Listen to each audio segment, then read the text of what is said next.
Daily डरावनी कहानियों के लिए हमारा channel the house of horror stories को सब्सक्राइब करें। आज की कहानी का शीर्षक है वो कहती है यहां से जाना नहीं। मैं 2021 में पहली बार भुवनेश्वर आया था, एक आईटी कंपनी में ज्वाइन करने के लिए। ऑफिस इन्फोसिटी के पास था, इसीलिए मैंने वहीं एक छोटा सा 2 BHK फ्लैट शेयर कर लिया।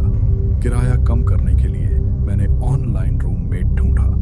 एक हफ्ते बाद एक लड़का मिला, सागर, शांत, विनम्र और थोड़ा कम बोलने वाला। पहली बार मिला तो बोला, भाई मैं ज्यादा देर तक नहीं जागता, बस सफाई का ध्यान रखो, बाकी सब चलता रहेगा। सब कुछ बिल्कुल नॉर्मल लग रहा था। पहले कुछ दिन बहुत अच्छे गुजरे। सागर ऑफिस जाता, शाम को किताबें पढ़ता और जल्दी सो जाता। लेकिन एक हफ्ते बाद छोटी छोटी अजीब चीजें नोटिस होने लगी। रात को हॉल से हल्की सी आवाज आती, जैसे कोई फुसफुसा रहा हो। कभी कभी बाथरूम की लाइट अपने आप जल जाती। मैंने सोचा शायद वायरिंग की दिक्कत होगी। एक रात मैं थोड़ा देर तक काम कर रहा था। सागर अपने कमरे में था। करीब 1 बजे हॉल से पानी गिरने जैसी आवाज आई। मैं उठा और देखा सागर के कमरे का दरवाजा आधा खुला था और अंदर लाइट जल रही थी। मैंने झांक कर देखा, वो पलंग पर नहीं था, वो फर्श पर बैठा था, दीवार की ओर मुंह करके कुछ बड़बड़ा रहा था। मैंने हल्के से कहा, सागर। वो रुका, धीरे से मेरी तरफ गर्दन घुमाई और बोला, वो कहती है यहां से जाना नहीं। उसकी आंखें खुली थी, पर जैसे किसी और की आवाज बोल रही हो। मैं जड़ हो गया।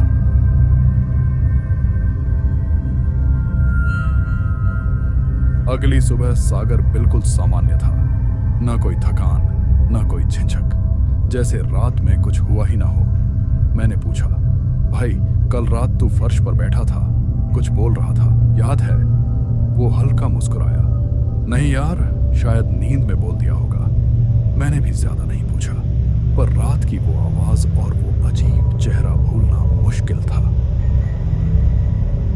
कुछ दिनों बाद मैंने नोटिस किया, सागर हर रात ठीक 1 बजे उठता, कभी बाथरूम में, कभी बालकनी में, या बस खड़ा रहता दीवार के सामने। एक दिन हिम्मत करके पूछा, तो इतनी रात में उठकर क्या करता है? वो बस बोला, कभी किसी को अकेला मत छोड़ना, और कमरे से चला गया। उसके बाद चीजें तेजी से बिगड़ने लगी। बाथरूम के शीशे पर पानी से बने हाथों के निशान, रात को किसी के चलने की आवाज। और एक बार जब मैं ऑफिस से लौटा तो देखा सागर के कमरे की दीवार पर नाखूनों से लिखा था, वो वापस आ गई है। मैं डर गया। मकान मालिक से बात की। उसने चुपचाप कहा, बेटा वो कमरा पहले एक लड़की किराए पर लेती थी, सागर की मंगेतर। 2 साल पहले लॉकडाउन के वक्त उसने वहीं आत्महत्या कर ली थी। मैंने पूछा, तो सागर? मालिक बोला, वो भी कुछ महीनों बाद यहाँ रहने आया था, पर वो तो सिर्फ 2 हफ्ते ही रुका था। फिर उसकी भी लाश उसी कमरे से मिली थी। मुझे लगा मेरा खून जम गया।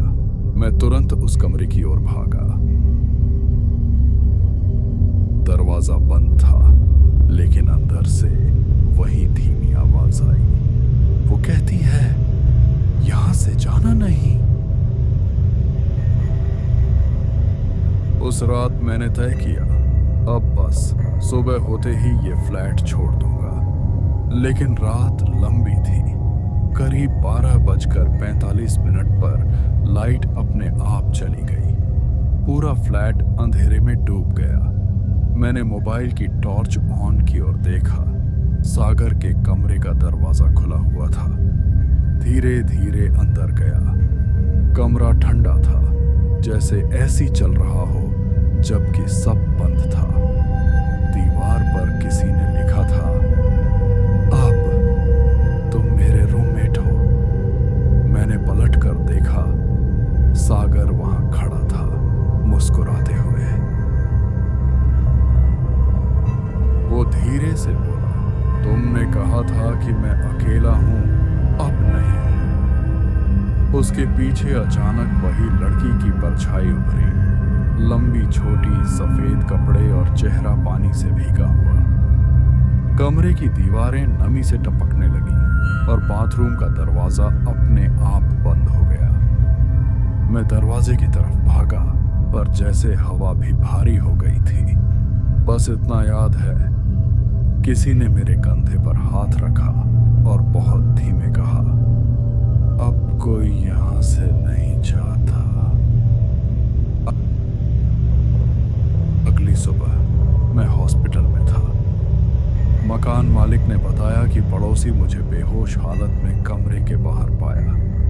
फ्लैट खाली था, सागर का कोई निशान नहीं मिला। यहां तक कि पुलिस रिपोर्ट में लिखा था, उस नाम का कोई किराएदार कभी दर्ज ही नहीं हुआ। आज भी जब मैं भुवनेश्वर से गुजरता हूं, उस बिल्डिंग की बालकनी में कभी कभी दो परछाइयां दिख जाती हैं। एक लड़का और उसके बगल में एक लड़की, जो शायद अब भी किसी तीसरे का इंतजार कर रहे हैं।